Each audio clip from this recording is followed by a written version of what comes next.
A Boy Called Bat. Chapter 20. Problems. Earth to Bat, Mr. Grayson said.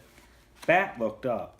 He had been staring at his math work in front of him, but he hadn't been doing the problems.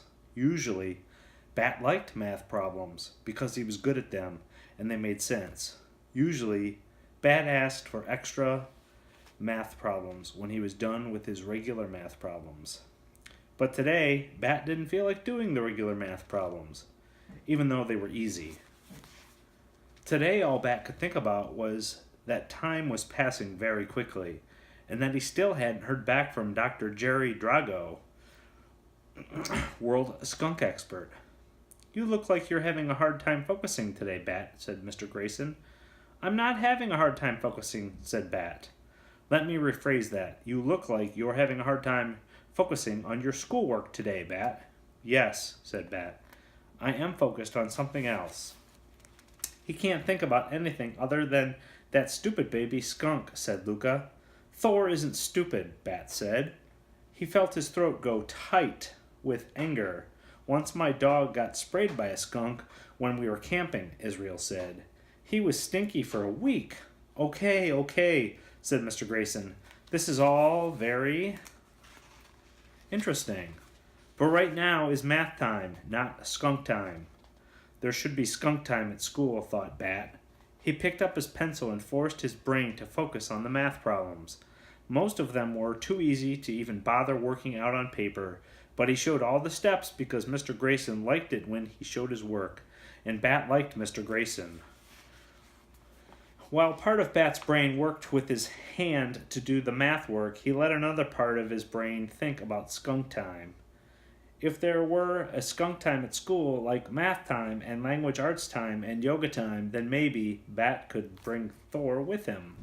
Maybe skunk time would be when everyone in class did research about skunks and wrote reports about skunks and built skunk dioramas. Over the last week, Bat had spent as much time as he could with Thor. But every day he had to leave him when it was time for school. The kit's fur was growing in all over.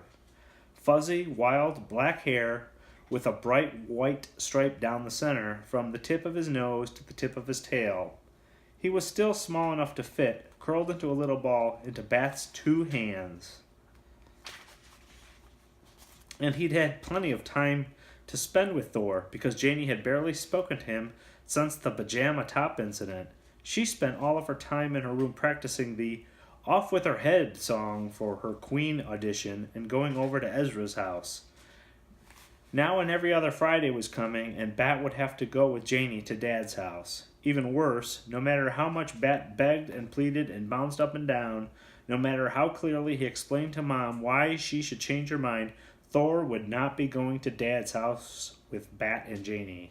This every other Friday meant that Thor had already spent 2 weeks living with Bat and his family, and if Bat didn't find a way to change Mom's mind, in 2 more weeks Thor would be leaving for the rescue center. "Thor will be fine, Bat," Mom said. "Lawrence is going to take him for the weekend." It wasn't that Lawrence couldn't do a good job of taking care of animals, Bat thought as he finished the last row of math problems. It wasn't that Bat didn't trust Lawrence.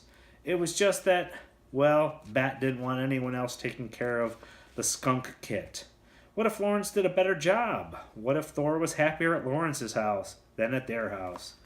And even if Lawrence was trustworthy, no one was perfect. What if Lawrence put the animal carrier on top of his car while he unlocked the door and then forgot it was up there and he drove away?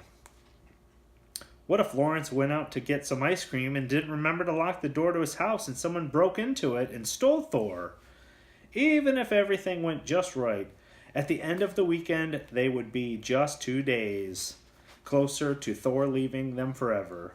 Just thinking about that made Bat feel queasy, like he'd been jumping on a trampoline with a stomach full of pizza. "Bat," said Mr. Grayson, "do you need to take a little break?" Bat stopped tapping his heels under the table. He pulled the neck of his t-shirt, which he'd been sucking on in the way he sometimes did when he felt nervous, out of his mouth. He set his pencil down. "Yes, please," he said. In the back of the room, Baby Cakes sat placidly licking a light pink wheel of salt. Her ears flopped to the sides in relaxation.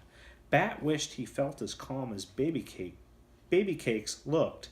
He climbed into her enclosure and sat cross-legged beside her, scratching behind her ears and thinking about the weekend. If his parents weren't divorced, then he wouldn't have to leave home every other weekend and go to his dad's dumb apartment. If his parents weren't divorced, Thor wouldn't be spending the weekend with Lawrence.